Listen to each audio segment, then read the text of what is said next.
we started our configuration for activity areas. For the activity areas that we created, the general activity areas, we did the standard sorting. And for activity areas that we created, specific areas that we created, special zones that we created in 001, we did a separate sorting. For one of the activity area, we did a manual sorting. For Kabir, we did automatic sorting, and for Sid, we did a automatic sorting. Sorry, the custom sorting through an Excel upload. So what we have explored is how to do sorting through config, through custom sorting through a mass upload, and we also understood the importance of sort sequence and sorting, and we also understood whenever there are generic activity areas. For the other activities, we do a standard SAP specific sorting. So only based on need, we go and introduce custom sorting for a particular activity in a storage type. So product master data, the way, so let's talk about each deployment option, how the product master data is extended. So if it is embedded EWM, like we are going to use embedded EWM, we don't need to do anything. We just need to extend the products directly. When I say extend the products are created in MM01. We extend it to EWM. So the extension is directly, you can, once the product is created in MM01 or extended in MM012, or it does exist in MM01, you can directly go and extend it to EWM. So you don't need to run any program, batch job or anything. So it's a direct extension in case of embedded EWM. So in case of decentralized, we need to push the material through SIF or IDOC to a decentralized system. Okay, because the decentralized system, we all know it's like a separate instance for EWM, and it's different to ERP. So EWM primarily was a decentralized system, and ECC was a separate system. So in those cases, we used to use a IDOC to set the we used to use core interface to send the data from ECC to EWM. Okay, so for decentralized in S4HANA, we don't use SIF, we use IDOCs to send data from S4HANA ERP or non-SAP ERP or ECC to S4HANA decentralized EWM. Okay. So once the data is sent, and then you can go and extend your data to EWM. Okay. As of now, at this point, we are going to discuss the direct extension. We will have a separate topic or a delta topic compared to what is the difference between embedded and decentralized. So this topic will cover in more detail at that point of time, along with other differences. Then in terms of product master data, what are the views for product master data and at what level they are maintained? Okay, before we go and update the master data, let us understand the views and their levels. So product master data has WM execution view, WM packaging view. It has warehouse view, warehouse data, warehouse view. It has slotting view. It has storage type view. These are the three views where we have data maintained in EWM. Okay. So let's first talk about which data is at what level. So the warehouse execution and packaging data, they are at client level. Yeah. So this is at client level. That means the data that you maintain here will be applicable for all the warehouses. You need to be very careful with the data you maintain here when your product is going to be exchanged to several warehouses. Okay. And data which is maintained in warehouse view, slotting and storage type view, they are maintained at as a warehouse view. Yeah. So they are maintained at party and title dispose and warehouse level, obviously. So party and title dispose warehouse, and this one storage type is maintained at party and title dispose warehouse and storage type level. So that means party and title dispose, it represents your plant basically. So if your plant is changing, so you will have a separate view for the product, a separate data for the product. If your warehouse is changing, obviously each product will have its own data specific to a warehouse. But we also have an option for these three views that we can have a view specific to a party to dispose. So in the same warehouse, if I am storing a product for two different plants, okay, then I can have separate indicators in the product master for the plants. Okay, so so if my product was extended to two plants, PL34, PL35, I could then have separate views maintained for my plants because the pattern to dispose is going to be different. So when I'm going to extend, I'm extending the pattern to dispose PPPL, BPPL34 and PPPL35. So the pattern to dispose plays a very important role where your warehouse is connected to multiple plants. Okay, and the master data can be different to your different pattern to dispose. Now, what we'll do now, we'll take a material, we will go through the views, understand the important fields, and as we go ahead, we will understand or explore the application of those fields. Okay. So execution packaging view client level. So we don't need to extend it. They get already created when a material is created. Okay. So like the basic data is already created. So when I go in MM01, I create the basic data. I even if I don't maintain anything in the basic data, basic two data, it gets extended because it's at client level. Same with execution packaging data. The moment a product gets created, even though you don't maintain anything, they are there in the product master. You can see them in MM03. So that's why when we are going to look at a product which we are going to take, the views should already be maintained for them. Okay. So let's take a product. Okay, so this is one of the product we intend to use. So you can see it is already existing in some plant and the execution packaging view is already there. So I'm going to extend it to my plant now. Next to sales plant view and extend to purchasing view. So we have a separate sales area, isn't it? Yeah, so 34. Okay, it is extended to sales on that level as well. And MRP 1, 2 for now. We don't use WM1 and WM2 views. They are only used in SAP EWM. Okay, so I will not select these fields because they are already extended. I'll go in MM02 and check them. Okay, so let me maintain PL34. I think SO34 is it's okay to copy from another one. And storage location should be 1000 for the PL34 or it will be 2000. For now, we maintain it 2000. We'll extend it to the other storage locations after we maintain it plant. It has to be in all storage locations. Question here: when we extend the material, integrate the material from WM decentralized to EWM system, here actually this WM view is required, whereas 1 and 2 required. No, we don't need that. Okay. Then storage type and all, how is determined? Could you please create one material and extend? The creation is same like ECC. There's nothing additional we are doing here. Okay. No, actually, I'm surprising without warehouse view, 1 and 2 view, how? No, that's what I'm saying. That WM1 and 2 view is for SAP WM. We don't use it for EWM. Okay. No. See, when we integrate the material, see, without WM1 warehouse 1 and 2 view, we can integrate it, right? In as a product. WM1 and 2 views are going to maintain in EWM level. We don't maintain here. She will have to accept it. You will not use WM2 1 and 2 because SAP doesn't integrate it with EWM. Okay, agree your point. I got your point. But my question here is, see, I am going to create a fresh material. Okay, I am going to create a fresh material. See, in first instance, whether I have to select WM1 and 2 view or not. Without WM, okay, then it's okay. Yeah, even though it exists, see, I know where you're coming from. What is your confusion? We created a 3-character warehouse. Are you saying that this 3-character warehouse you need to extend WM1 and 2 view? No. So we don't need any WM1 and 2 view because when you go to WM1 and 2 view, you need to give your level a WM. So here it is telling me the levels. So here you will have another field, the warehouse level. That is ECC warehouse, ERP warehouse.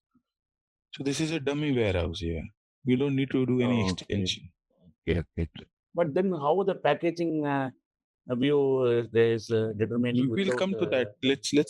Let's proceed with the normal extension. We'll come to warehouse extension. Wait, I'll explain. Okay, fine, sir. So these views, okay, so before we extend a product, we have to set the material ledger to productive. in S4HANA. So since it's a new plant, we're just What is the transaction code? It was coming on the line. EWM. Okay. No, it's see here. Start. CK. Okay. Just simply run this for my What this transaction is doing? right. So material ledger is productive. So in S4HANA, the material ledger is mandatory, and this is one of the transactions before we. This is done by finance team before we start using the sorry, not the WM, a new plant S4HANA. before we start S4HANA, new plant before we start using it. Profit center become a mandatory in S4HANA. So I think they activate something related to that. So it's basically, in accounting view, you can see two currencies: your local currency and group currency. So you can have the multi-ledger gets activated in S4HANA mandatorily. So it was there before, so but S4HANA it has been made mandatory. And even I have seen that the industrial sector is gone away from MM01 scene. Now we have just material and the material type. It's hidden. Yeah, it's hidden. It's hidden. It's hidden. Okay, it's hidden. It's hidden. Yeah. When you go, you can on the header you can. I'll hide. It's gone. Okay, so for now, I'm just going to maintain all the ERP data standard, like item category group, normal, sales plan data, every transportation group normal, the profit center already assigned here. So I'll just keep everything standard. Can we activate the batch management, please? We'll activate for another Later. material Okay. No. because this material is used by other plants. So Batch management, there are two options I have seen. There is at the client, I think at the plant level and the client level, right? Something, batch. What is this? So if it is one at the global level, client level, and one is at the plant level, just at the plant level. Is that correct? Yeah, since 1809, SAP has introduced this new field, so you can activate batch management at plant level with this indicator. Okay. So for certain plants, if you don't want to have batch management, you can choose not to have batch management by unchecking this. So now, as of now, this product is being extended like all other modules would do that, PPSD. Now, once I save this product, then we will see how extension is done by a warehouse MDM team or by warehouse users. So here you can see when we're saying extension, we're saying product master, right?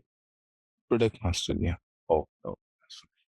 Extension means material gets extended to your plant, right? So that I'm doing now. So when I say extension, it can be extension of product to your plant or extension of existing product to warehouse management. So we always do extension because the creation is done by other teams.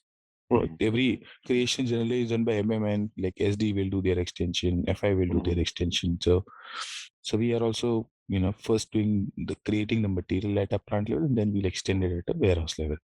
Sure. So this is due to material ledger. You can see you're accounting in two currencies, and you can see the details at different period level. So I'll just maintain the price here. In our case, our group currency is same and our local currency is same. So change for us. So in your production environment, these products will be created, extended the way they are. As EWM consultants, we then have to discuss and talk about the EWM views. Okay, so as I said, they have created this product. So the execution packaging view also gets created because it's at client level. So the material is there, it is there. So you don't see any level here. Our level is not there.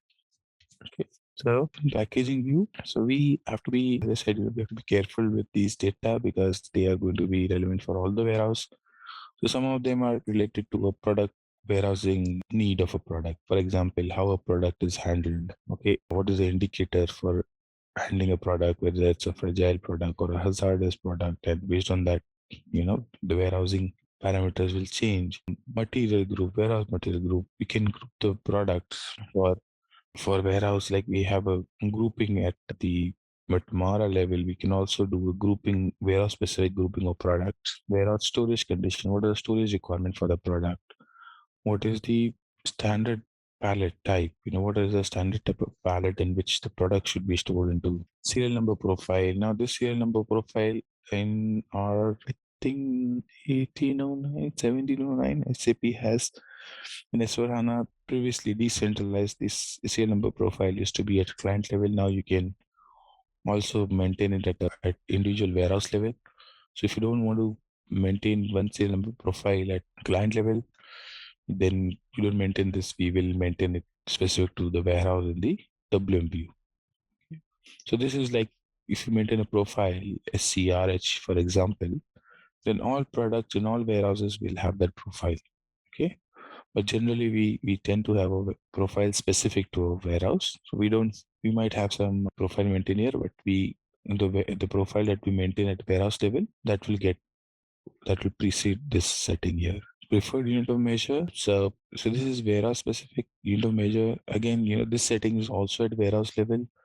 We can choose to use this field at for all the warehouses, or else there's always to use this field at warehouse level, because some warehouse the bigger distribution centers may handle the product in pallet. The latest local distribution centers may handle the product in boxes.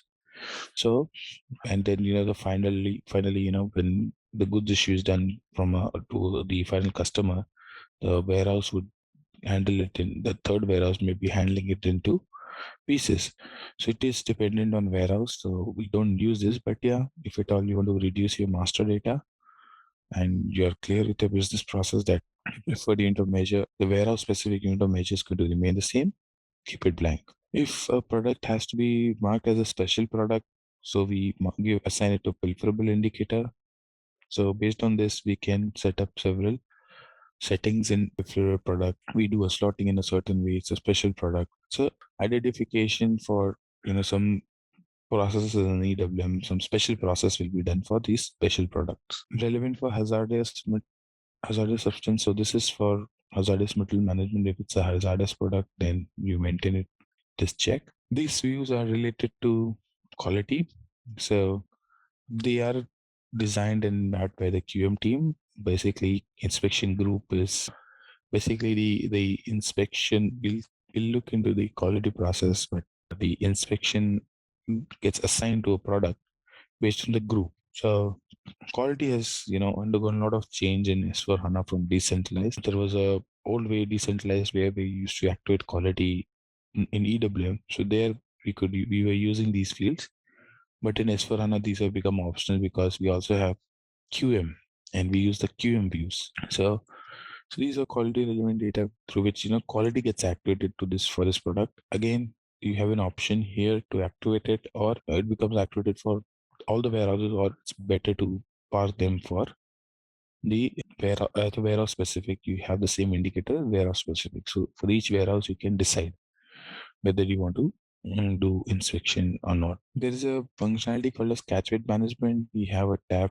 for that, but yeah, it needs some special activation and licenses, which we don't have in the system. But yeah, these are the details related to that functionality. Then this is execution view. This is for the normal products. Packaging view is only for the packaging products. Okay. So what is the handling unit types? So it's a pallet, it's a box, it's a Euro pallet, what kind of pallet it is. So we maintain the handling unit type here. Okay. Then the capacity. What is the capacity of this? So this data I'm only going to maintain for packaging material. So this is my normal material. Normal material would get packed into a packaging material, right? It will get packed into boxes, cartons. So for boxes, cartons, we'll maintain these tab. Otherwise, we'll not maintain it for anything else. Okay. So maximum packaging length, weight, height. What is the tear weight to be considered or not? And I think this is a new field I've seen. Maybe it's a variable tear weight. Okay. So at a handling unit level, we'll find weight of the pallet and the weight of the pallet and the weight of the content within the pallet, the products. So the weight of the pallet is a tear weight, and if it is variable, the weight of the pallet may vary, then we have to use this indicator.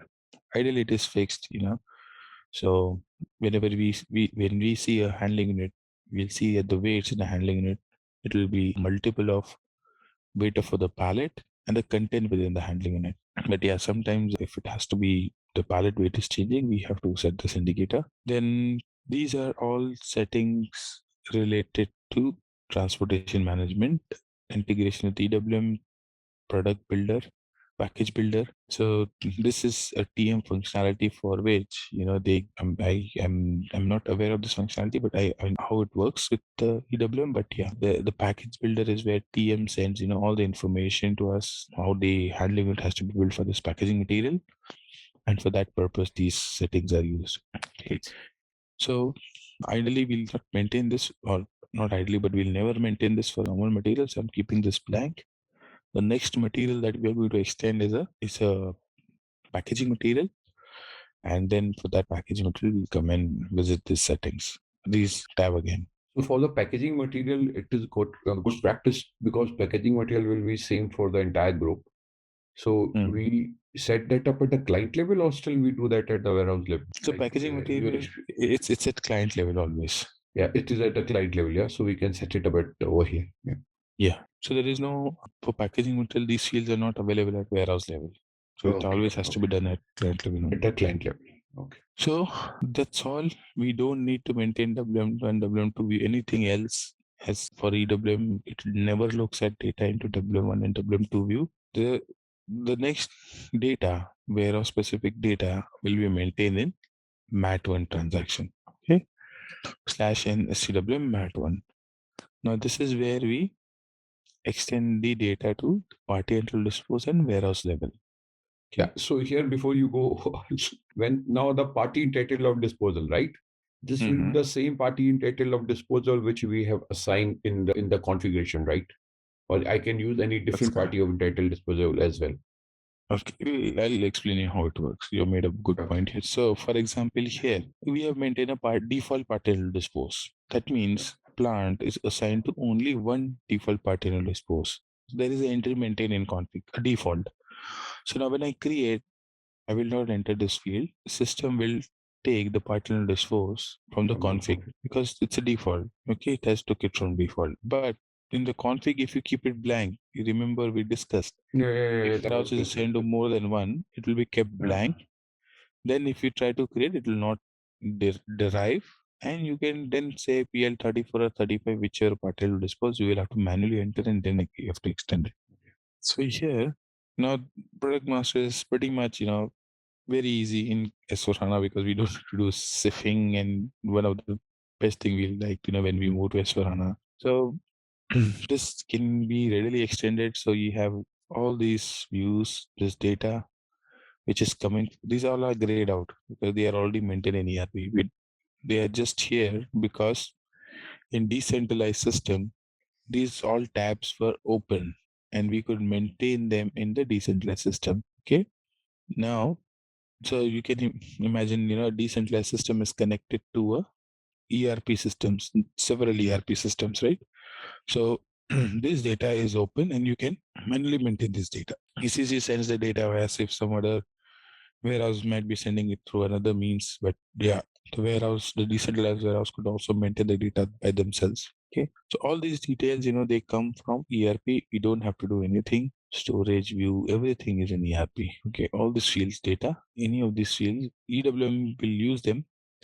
For example, you can see in you have all maintained this. We have already seen catch with data, quality data, all the data we maintain. The execution packaging view, they come here, and the classification data comes here. So we don't need to. So here you can also find the item category group, which is used for in certain process. So the field is here, but we don't maintain it here. It's already maintained in ERP. Now these are the views that we maintain at warehouse level, and they're open. Okay. So before you extend the material, the ERP views, product views in warehouse, what is the best practice your status of the material would be? Would you extend only at status 50, which is like active? No, there's no such restriction. We can extend a block material as well. So your initial material is an initial status, you can still extend it. Okay, right. So just you can add this. Sorry to interrupt. The storage type data. What are the data will be? Storage type data. Last time. We'll go one by one. Yeah. So before we go ahead, just important point here. Here you have to create. Okay, the first time a product is extended to warehouse views, like how we do whenever we create views. If a product is created at purchasing level, it has to be extended to sales level. We select the sales view in MM0 and create the views, right? Same way here, same logic you have to apply. First time you have to create. Okay. So let's quickly go through the views for warehouse slotting and storage type data. So here, this data is at warehouse level, so you can decide whether this is a process block. If the material has to be blocked, there's no entry for our warehouse yet. If the product has to be blocked for a certain process, like you want to block it for inbound, outbound, physical inventory, you can set up an indicator and block it for a certain process. Process type determination indicator. This is very important. So basically our inbound and outbound process, we can do it in several intermediate steps. Okay, so we can decide, for this product, quality inspection is required or not, or deconsolidation is required or not, or in outbound whether it needs some special packing or not. So the intermediate steps, like some products may need special oiling, so it needs to go to special oiling workstation. So based on the product, you can derive certain intermediate steps. This indicator, takes control of that. Similarly, for a product, loading requirements are captured in this load category. I'm getting some background noise. Is it only for me? Okay. Yeah, no, I think now it's so. Then cycle counting indicator, physical inventory, shelf life expiration check. So this is a new field here. This used to be at the MRC level, not MRC, MRA level, and now I think in S4 HANA 2020, SAP has given us this field here at warehouse level. So you can enter a shelf life of a product specific to a warehouse. Backflush withdrawal, used for production process. There are backflush material which get auto-consumed on the production line through confirmation. So this indicator is used there. Correlation fix, I think this is used for any quantity corrections for a product, if you want to allow that or if you don't want to allow that.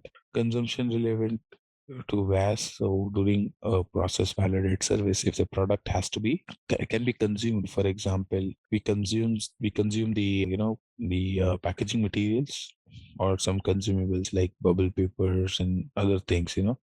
If at all we are packing and we are consuming something, we set this indicator. So we track the inventory consumption of parts and mass.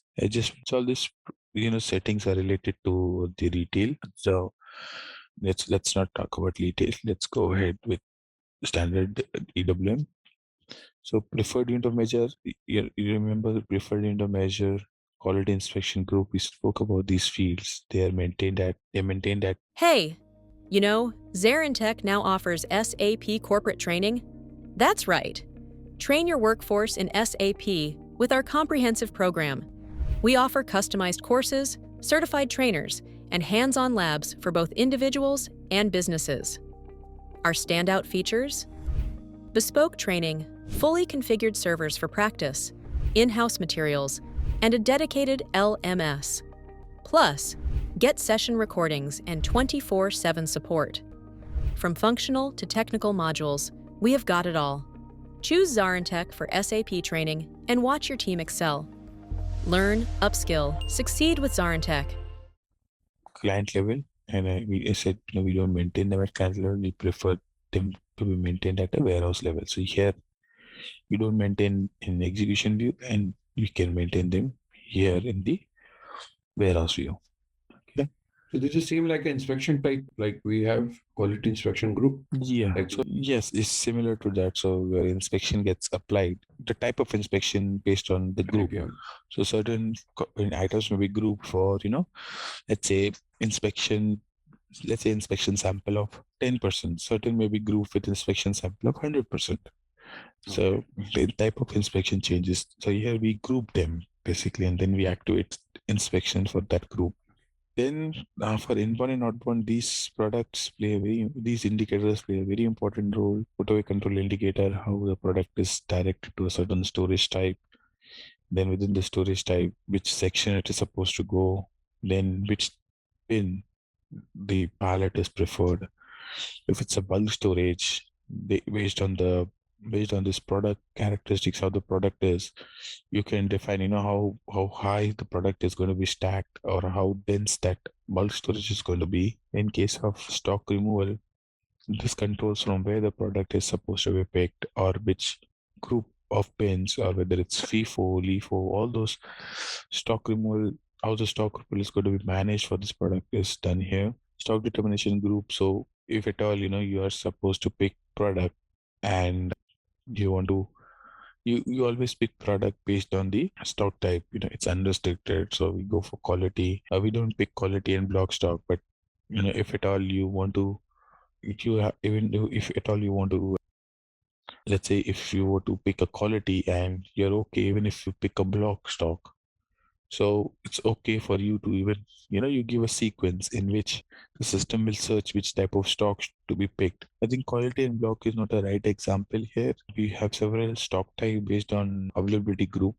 So there we use this indicator. So once you understand availability group, we'll understand that there are going to be several stock types. Even for unrestricted, it will have 2-3 stock types depending on the store location. So it controls, which stock you can, during picking, system looks for a certain stock type. We can give a sequence. If that stock type is not available, go for the next one, or that other one is also allowed. Okay, two-step picking, outbound process we also had in WM. We also have that in EWM. Not used much because we use POSC. Yeah, it is possible to have the same thing here. So staging area and door determination group. So I think there was a question is how the staging areas are determined. So this is one, and the staging area determination table, this is one of the parameter product. So based on the indicator that is maintained for a product, we can product specific staging area can be determined. Okay. Yes. So in case the example what we did with the 3 doors, so then if we have the 3 doors and we want a specific product to go to the specific door material, then this recommendatory, right, to maintain it, to determine. Yeah.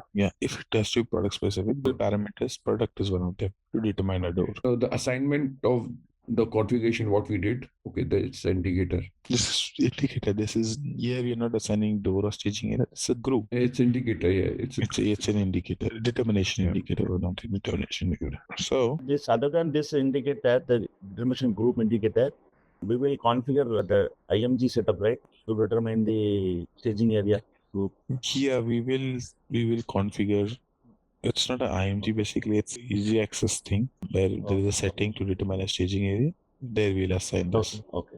So let's move on to the next tab, which is slotting. This whole tab is only used for a slotting process. We have a specific chapter, a special chapter on slotting. So it tells us, what is the demand quantity based on which slotting should run, what is the recommendation. There are several indicators and ratios which are used in slotting for calculation. We can use them. And then, it tells us, when was the last slotting run, what was the results, and all those information can be found here. We'll come to this tab during slotting process. All these indicators are specific to slotting only. So let's come to this view, the storage type view. In the storage type view, we said we have another level. We maintain stock at warehouse, partner, and dispose. And in storage type view, we also maintain the stock at the storage type level. So this view, we maintain the storage type. We enter the storage type.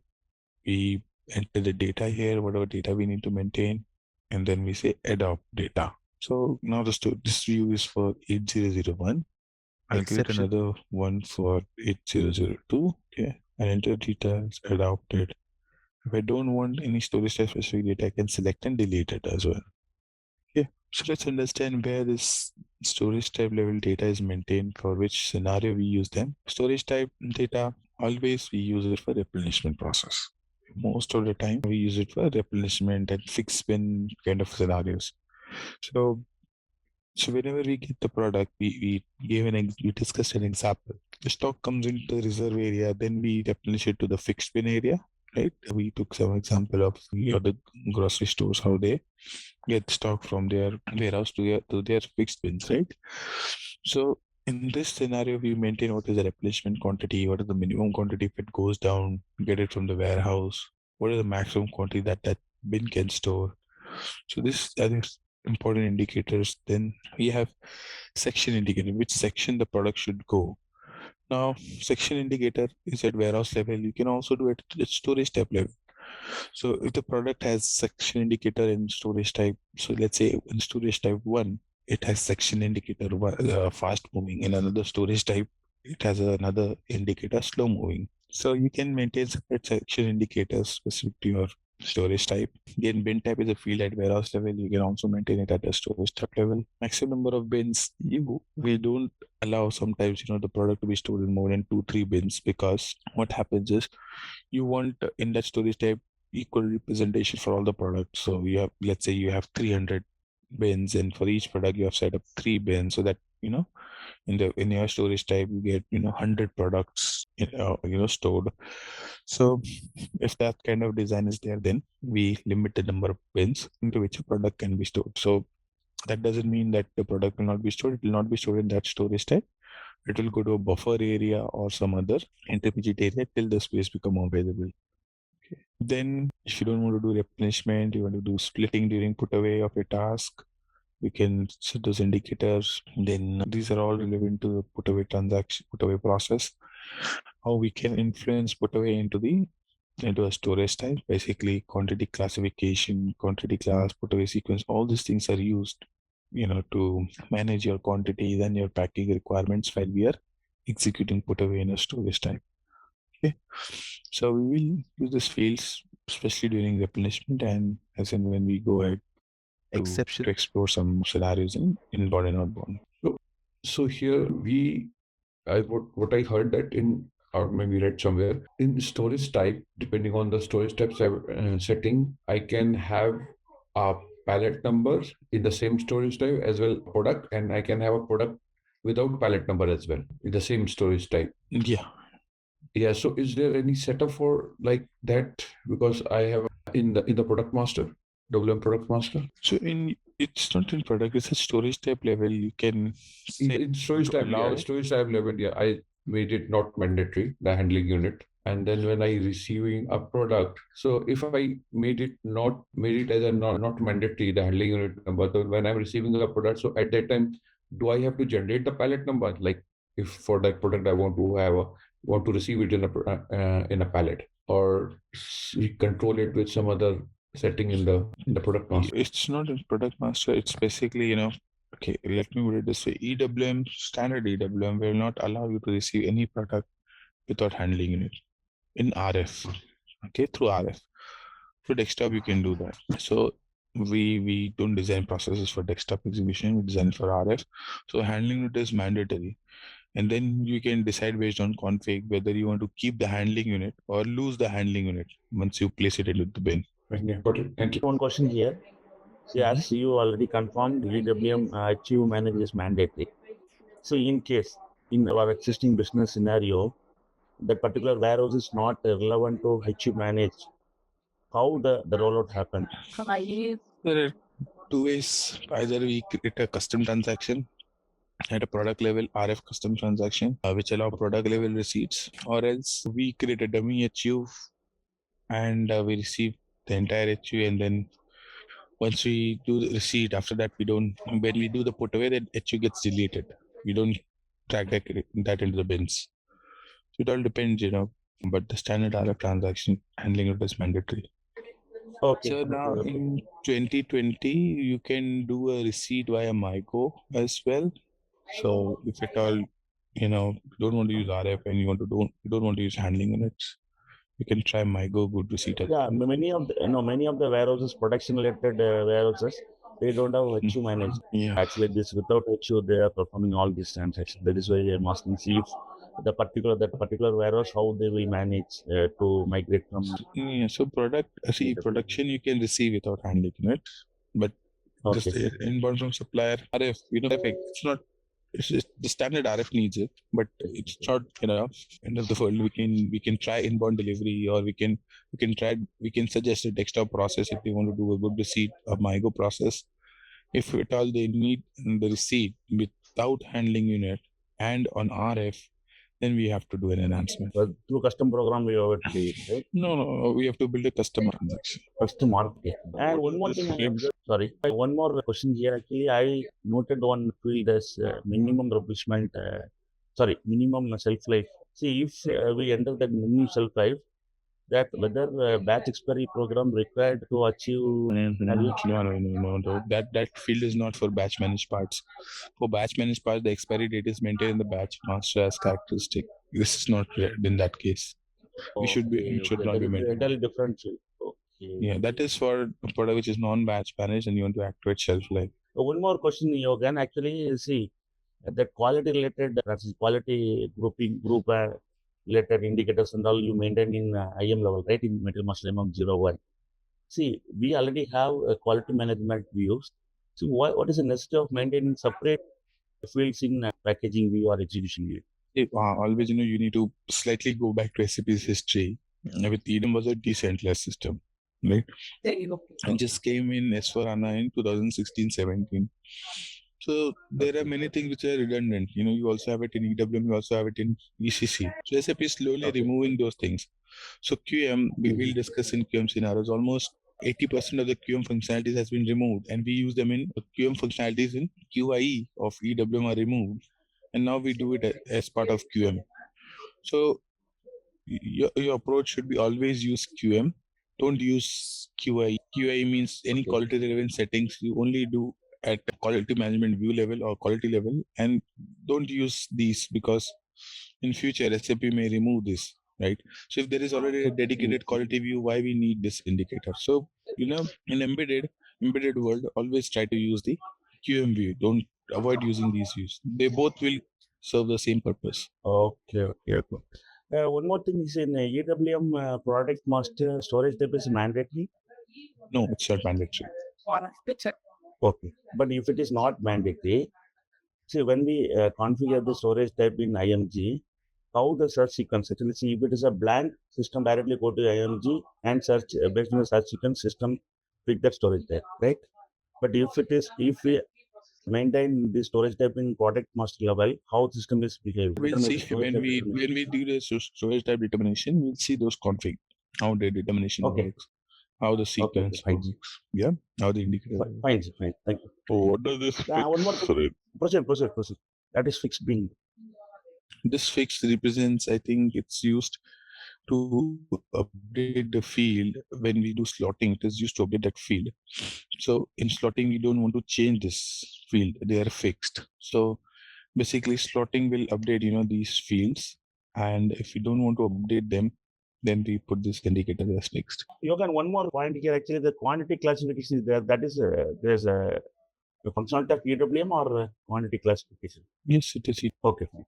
We'll discuss later, not an issue. Okay. So, Ron, if you go to the last tab, please. So here you got a 3 fixed bin. So like in WM, we used to give a bin name in the material master. So here we don't give the bin name. Yeah, that's a good point. So now here we have a separate transaction to maintain fixed bin for a product.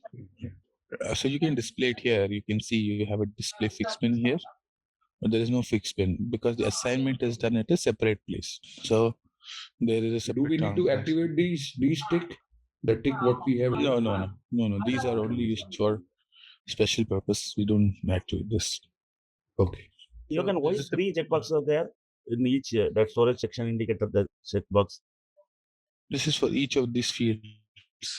Oh, that is the equivalent fields. Okay. This checkbox is for that field. It's fixed and should not be changed by slotting. So yeah, for fixed bin assignment, there's a separate transaction, bin mat, where we go and maintain the fixed bins to a product. Bin mat. Oh, okay. Will not have any data here. We'll have to maintain it for our fixed bin storage, but you can see for some other warehouse. So here we can assign. So assignment of fixed bin is very good in EWM. We can assign multiple bins to a product. So, and you can also maintain the maximum minimum quantity of product at bin level as well. Yeah, and it is 1-to-1 relation, right? Same like we have in WM, like product to fixed bin. Yeah. One bin will only have one product, but one product and product can be in multiple bins. You can have several fixed bins for a product.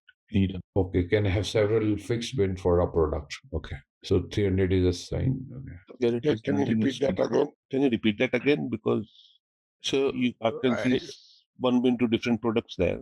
In line 6, you bin 0. Oh, they're different. different.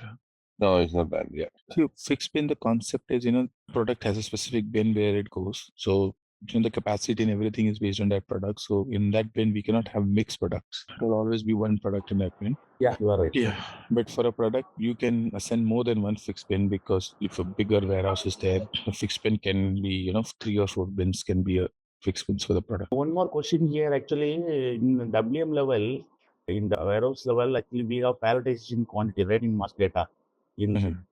You see, actually, see if the palletization quantity control the HU, once HU management, right?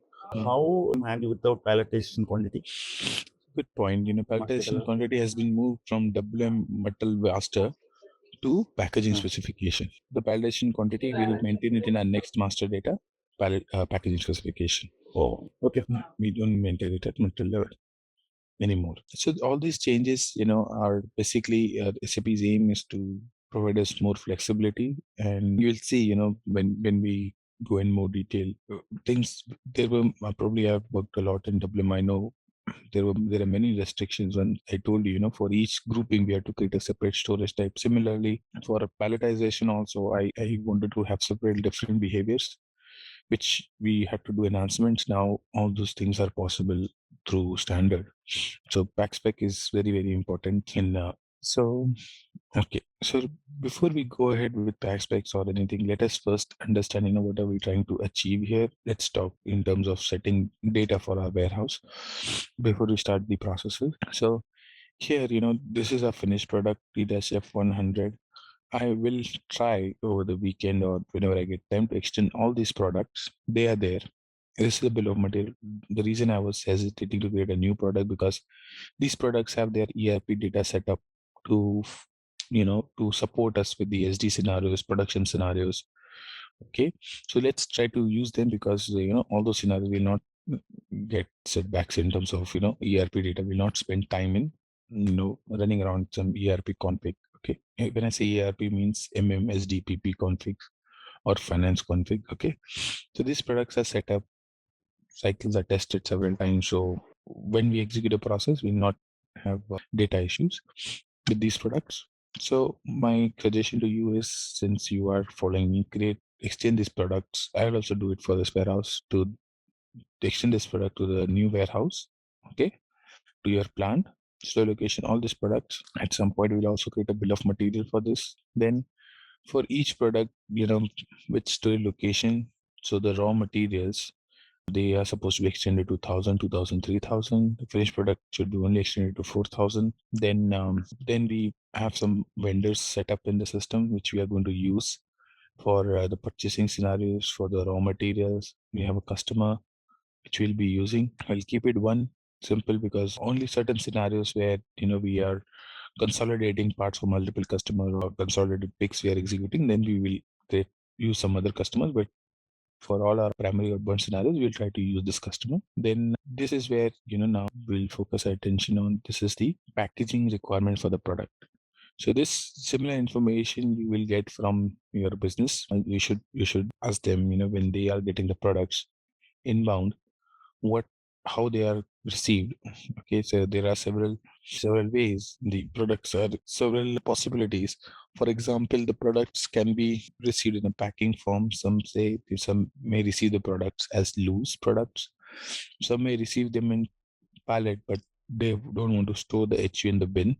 Okay, so all sort of combinations we'll have. We will try to see a mix here. So for example, this product, a finished product, it is always stored in 4 pieces, a Euro pallet.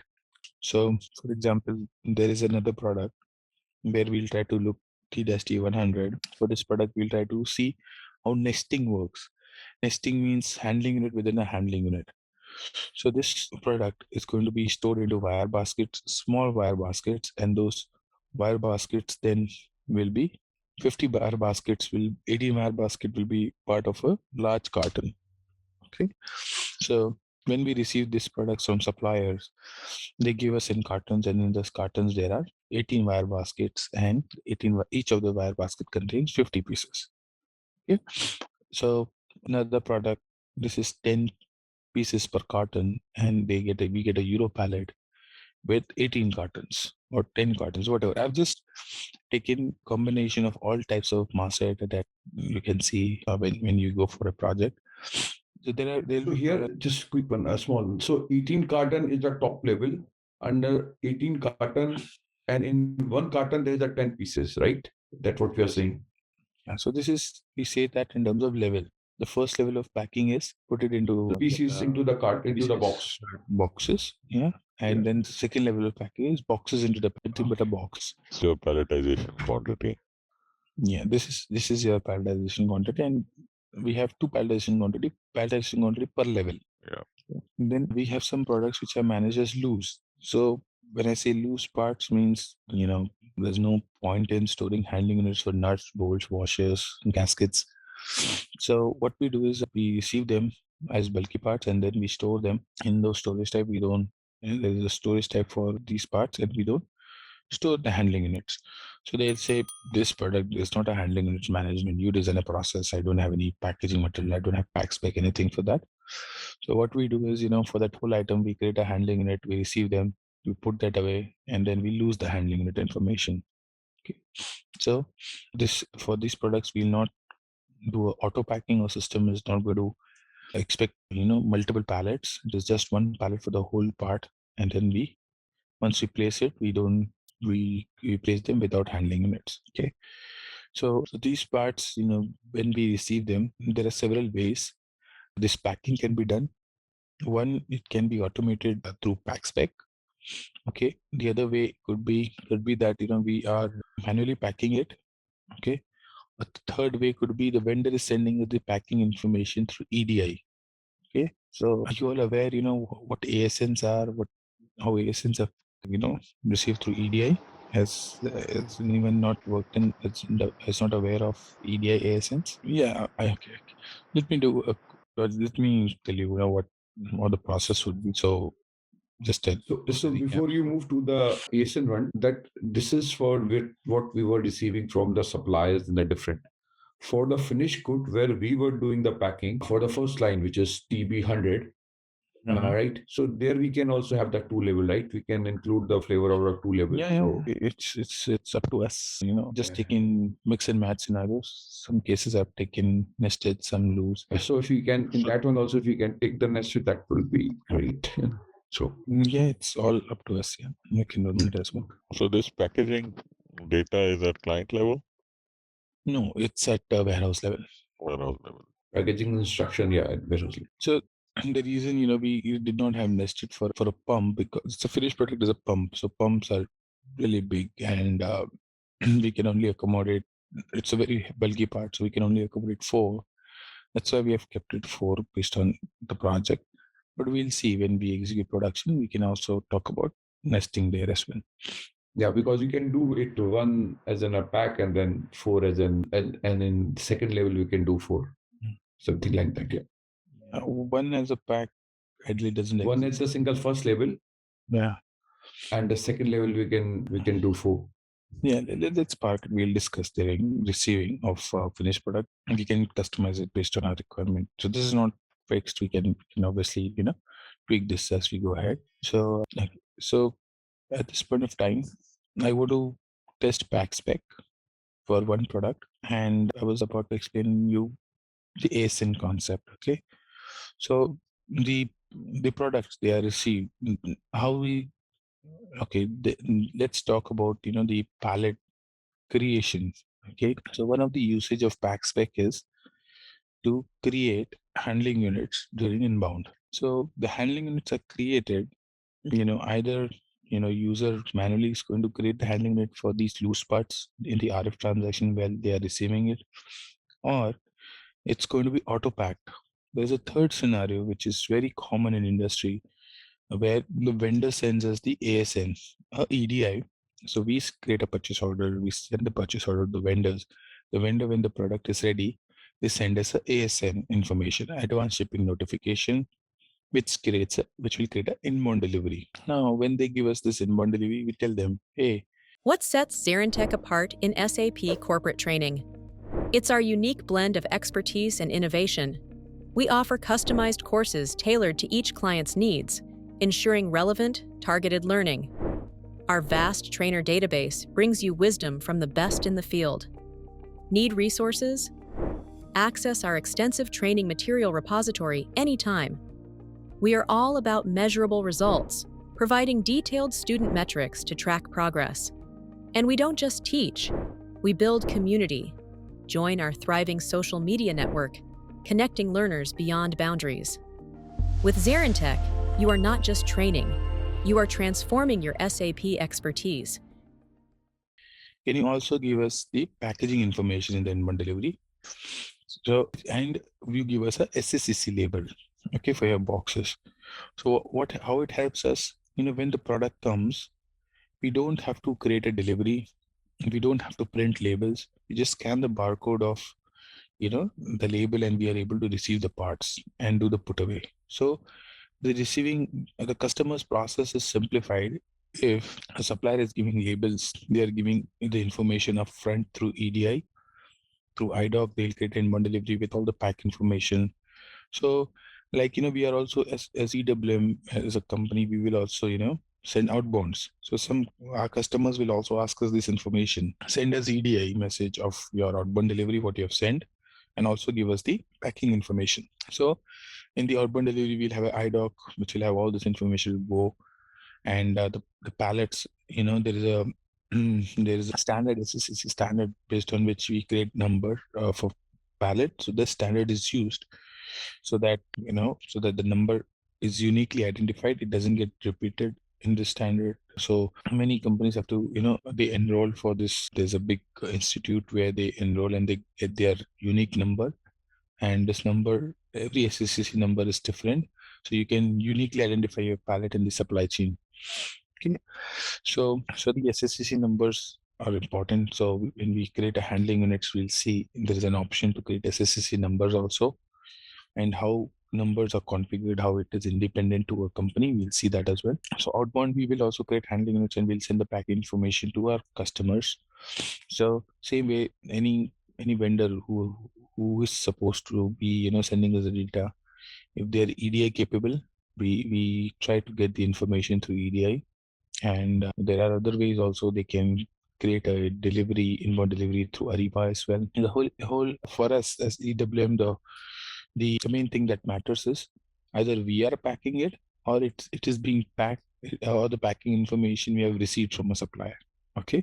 If the customer tells us, no, our vendors are not EDI capable, then you have to do all this exercise. We have to create handling units. See, creating handling unit is also, it's one part of the problem. We are creating ourselves because vendor is not capable. The other problem is we have to do printing. Okay. So now obviously vendor, when they have dispatch, they have their own labels, right? Which had the product quantity, whatever information they had, they have put it onto their label. Now again, we are printing labels here, right? So wasting a lot of resources here. So the main ideal scenario is vendor sends us all the information so that this printing, this new label printing, new number generation, all those things can be avoided.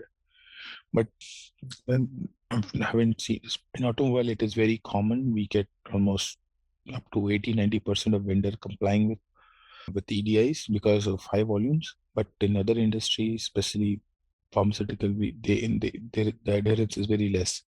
So that's where we have to do the packing and print labels and give a provision to print labels. Okay. So here, coming back to the packing, we will now basically see how the packing is done. Okay. We will create an inbound delivery. We will pack it into ERP to see how the packing is done on the how the packing would be done by ASN. In the ERP, it can be packed. We'll look at a scenario where it is auto-packed in EWM using PackSpec. And then as we go ahead, we'll also see how the packing is done manually. So there are 3 scenarios of packing, which we'll try to understand. But as part of PackSpec, the second scenario, auto-packing in EWM, let's see that first with this master data. I know you will cover that in down session, Rohan. But when the ASN comes, so outbound inbound delivery get updated with the packaging detail. Now how it pass into the, so when you distribute it, those detail get distributed to EWM as well. Yes, that's correct. The handling unit from the delivery gets also distributed to EWM. I'm just looking at one slide. I wanted to show you one slide. Okay. Yes, the handling units are also sent, and you can see the same handling unit from ERP2. Now, okay. Now, see, basically, I said, handling unit is master data, which plays a very important. PackSpec is a master data, which plays a very important role. So one such role we are going to see or explore is the automatic HU creation, right? In inbound delivery ASN. So once the inbound delivery ASN ASN is created, they don't have handling information, we automatically create the handling unit through inbound delivery. So this is going to be our test, or this is one of the application of PackSpec. Is that the only thing? No. Handling PackSpec has several other usages, okay, which we'll explore as we go ahead. But we'll create a PackSpec and we'll test this. So going forward, we will see usage of PackSpecs in other areas like palletization. Okay. So palletization means, for example, we create a delivery. Okay, we did a GR. Now, the put away task, for example, we did a good receipt for 100 pieces. Okay, let's take example of this loose products. Okay, so we created one handling unit manually. We did a GR. Now, when the put away is created, system will create task for all 100 pieces. Okay, but if at all we want system to create task of 10, 10, 10, because at one point of time you can only handle 10 pieces. So that's where this palletization data comes. You can, whatever is your handling unit quantity, whatever is your receipt quantity, your stock removal task, okay, or your put away task, basically they will get created multiples of palletization quantity. I'll give you another example of palletization data. We will see palletization data in outbound picking also. So for example, I have to pick a pallet. So our finished product is pump. So one pump is 4 pieces. Okay, one pump 4 pieces into a Euro pallet.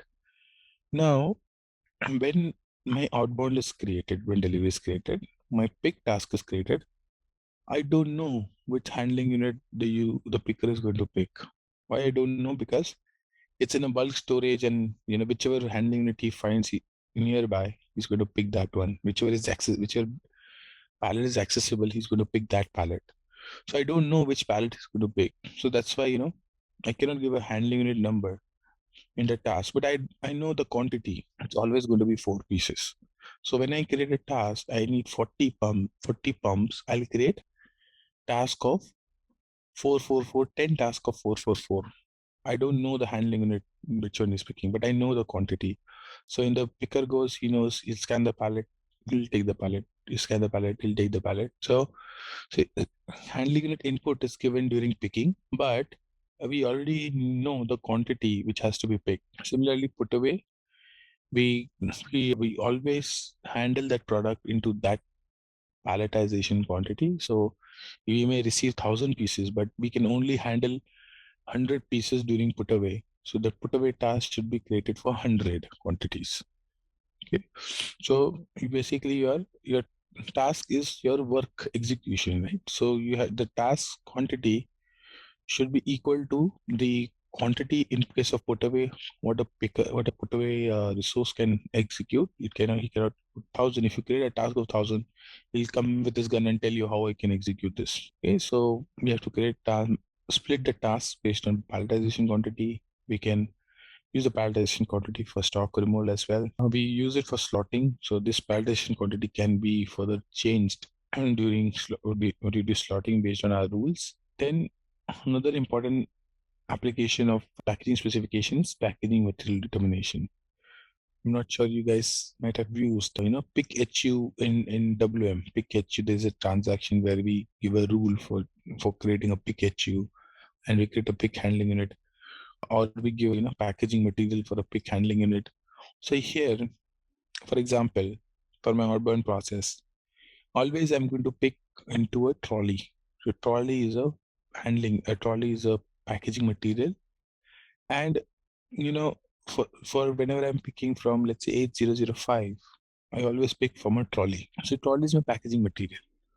So I can tell the system to determine a packaging material for me in the outbound process or in during the picking. So whereas order, so basically these are the three processes, when we are executing picking or whenever a delivery is created, we say that, whenever a delivery is created, we say that the quantities have to be shipped into a container. We create a container as a pallet, okay, or it has to be created. Quantity has to be sent into a special pallet. So here, handling units are not getting created, okay, but system proposes you a packaging material. In case of deconsolidation, also deconsolidation is you are talking about the TU. No, I'm still at no. Container you told, TU right? is one way. If you're not using TU, you want to create a container, so you can create a handling unit. If you're not using TU, TU is a way of representing your container. But let's say you don't use yard and TU management, still you want to create a container. You create a handling unit at a outbound delivery level. This is another. Got it. But Rohan, why we creating a handling unit at outbound delivery number if my production give me a pallet, okay, which is generally that what happened, right? Mhm. They make a pallet and they generate one handling unit number or the SEC number from the production. Now, when I'm shipping that SEC number out, okay, I want to keep one number throughout my supply chain, right? So that same number, I want to pick it up in my outbound and ship it out. This is one scenario. Let's talk about another scenario. You don't generate handling SSCC in your then inbound, okay. and your customer wants it into a special pallet steel carriage, which he has sent you as RTPs process, part of RTP process. So only that product should be used. But you may generate SSCC, but the packaging material is the one specific to that process, specific to that customer. So then you can use that in that case and generate the SSCC. Then we are losing. Okay, but then we are losing the track of the pallet number if we split that out into the new SEC number, or still we have the traceability. We have the traceability. So which handling it was picked, and then when it was moved into another pallet, it creates a task and records the change. And can it be also handled through the nested handling unit creation when you are doing the packing? Yes, Same you can. Yes. See, nesting is very interesting. My suggestion to you guys, it's very interesting. EWM supports everywhere in nesting, but try to reduce the nesting. Why? Because in case there is an exception, use only when necessary. Okay, because in fast-moving warehouses, if at all, they have to, unpack, repack. That's where, for example, in €1 pallet, there are 18 boxes. So if you want to remove one box, or for example, by mistake, they have deleted the handling unit, or they don't know what was the handling unit number, packing, repacking, or any manual changes to be done, it is very tedious. So any mistake done, it is a lot of work on the desktop. So I would recommend only use it when it's necessary. You have to give your box information. There are customers where they have box and pallets, and box are also SSCC, pallet is also SSCC, and the customer needs it because it's a special requirement. Then fine, use nested, but use it for outbound. But when you store your inventory, avoid storing inventory in nested, because you may be doing a lot of exception scenarios. Let's say one of the item is damaged. You have to always declare which pallet, which box is damaged, which quantity in that box is damaged. In physical inventory, you have to count each of these 18 boxes. It becomes very tedious to handle stock with nested handling units. So keep that to a minimum. Otherwise, it adds up a lot of process. Internal warehouse process becomes very tedious for this nested pallets. ASN inbound delivery, and these are the other applications of. One question, quick question. Here, actually, all the packing material determination and palletization things, all we need to maintain condition record for packing. Yeah, PackSpec itself has condition records. Okay. But one more question, actually, in WM level, actually, we maintain the packing instruction, right? Packing instruction and packing specification both are the same or different? It serves both, So so what we maintain we maintain this, right? POP3, POF3. For what purpose you maintain? We maintain for this, right? automatic HU creation. Here it is also being used for palletization also, automatic HUs also, packaging material determination also. Okay. Actually, in product master level, since actually in WM level, we are maintaining storage strategy like stock removal and stock placement and special movements, all fields, right? But all maintaining in the same stock put away and stock removal field, right? Yeah. In WM level, in the storage strategy, we are maintaining, right? Stock removal indicator and stock placement indicators. Yeah. This all controlled by this put away rule and this thing, right? In EWM level. Yeah, that's correct. We also have stock removal indicator. We've seen that in the stock removal and the put away. We do have those indicators, and the function is almost the same like WM. Oh, okay. But all functional same. There is no difference, right? And the indicators, slight difference in configuration. You will see one or two configuration here and there. It looks different, but the way it works is same. These two indicators you're talking about, it works the same. Yes. Oh, okay. That put away control is nothing but a stock placement, right? Yeah. Okay. In WM, we have stock placement, right? That stock placement indicator is there, right? Nothing but a put away control, right? Here. Correct. Stock put away control indicator. And that consignment, see if it is a consignment stock, how handling EWM? It is special moments, consignment stock. Is there any settings required in WM, the product master in WM? No. See how you handle consignment as in ERP. Do we maintain it at master level? Yeah, actually, we keep the product material in the vendor premises, our company premises. Based on the consumption, we supply the settle the payment. So where do we say the product has to is vendor consignment, or it is in the purchase order, right? So in the purchase order, you have an item category. Based on that, it goes for a consignment stock, right? Yes, Same exactly. thing. System will read that item category, and when we receive it, it will go to vendor consignment stock. We don't have to do any master data for that. And one more thing, actually, we find out one field. They call it as this serialization profile. Serialization profile is applicable only for consumables, or one more thing, actually, is maintained in material level or storage bin level, or both. See, it's a material activation. You activate serialization for a material. So when you store the material, the serial number information is also stored at bin level. So the difference between WM and EWM is WM doesn't store serial numbers at bin level, but with EWM you'll also see which bin has what serial numbers stored. So we are not going to start scenarios. So we are at this stage. Second, okay. Yeah. So my suggestion would be we complete this. Correct. And then take a pause, and then we go maybe 3 days a week from this onwards, or we'll go with 4 because, and then we'll decide. Let's start with I think 4. I think time is fine. What Kabir is looking that once we do the practice and we have any open question, we spend Correct. one day, something like that, to clear, wherever we have the gaps or wherever we have the confusion. Maybe a day or two. Exception. But we need to agree on some after time. module By that 3. time, yeah.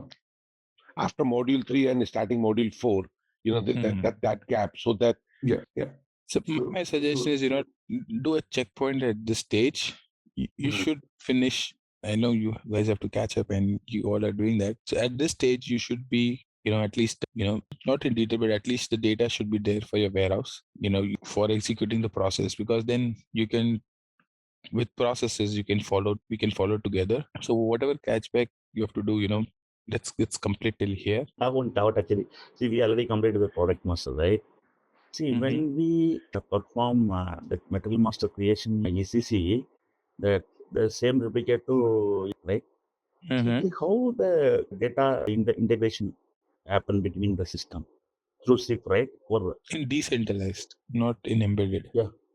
No, decentralized I'm talking is in the S4. Okay, I agree. Direct. But here, actually, that from decentralized, how it is happening through ZIP, right? Safe. Okay.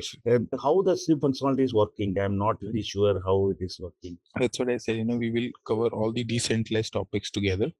Once we have covered all embedded topics, we'll take a session on the delta parts, and we'll see, if we can. I can show you the SIFing. I can try get accessing to a decentralized system, and then I can show you that as well. Okay. That product master, the WM product master, what we have extended in EWM, So that is something during the cutover we do it as a load, like that was a direct extension, right? So we create LSMW because there are. I'll show you in the warehouse monitor. We have an option to extend the products in mass and maintain them in pass. Oh wow! Okay. No, here actually how the data migration, how they are doing. So from ECC to S4, the project-based data migration project. ECC to S4, it all depends, whether what kind of S4 HANA implementation it is, whether it's a greenfield implementation or the same system has been upgraded to S4. If the same system has been upgraded to S4, then we don't need to do anything. We have to just extend the products to, and that's it in the same system. But if it's a greenfield, then obviously MMSD PP team, they'll also create the material in the new system. And then after they have done, we'll extend it. Okay. Oh, no. I'm not talking about the functionality, how it is working. It's a mass or how it is? Mass, if it's mass, yeah. Okay. So if it's in mass. And the same principle goes for if you're moving from warehouse to EWM. Is that migration support? Yeah. Workbench there as well? Because a lot of these material you have not, your warehouse views are not maintained anymore because in EWM they are not needed. So they need to be. See again, what approach we take from WM to EWM migration, that also matters. The deployment option matters. If WM is in S4, see, one common scenario we have observed is many companies, they migrate from, they upgrade to S4 HANA and then they are in WM and now they want to use EWM. So then there are projects where, they can migrate from WM to EWM in the same system in S4 HANA. So there are different ways, ideally what we do is we create new store locations and do entire EWM in those store location, assign a new warehouse and do complete testing end to end. SAP has also given some migration, guidelines that you don't need to create a new store location, same location. You can, there are a lot of, tools given by SAP, how you can transfer your strategies from WM to EWM, how you can transfer your indicators from, but we don't use them. I don't see any. It's more easy to, do it from scratch in EWM than using the tools. We spend time on learning those tools. It again depends, how your company want to do it. Now, like I give you the one example, like in Material Master, it was 18 character in ECC. Now it become 40 character, right? Now, if any company want to change the structure, okay, and they want to make a use of the big number, where they, or if you're changing the structure, then you may have to do it the delta, otherwise the plugins are there which can help us to extract the data from the current. We are not changing any configuration element, nothing, if we are keeping it same. Yeah, that's correct. It all depends, Yeah, how you, But I think everyone around, like in your history, everyone who's moving, then there is a very good opportunity for them to enhance, like which they have missed out and treat it as a greenfield. Yeah. What you have seen, like my proposal has always been to go with a greenfield approach rather than being a migration. And migration will save cost, but greenfield will give them an opportunity to, check to do a cross check what is new and, try utilizing some advanced functionality.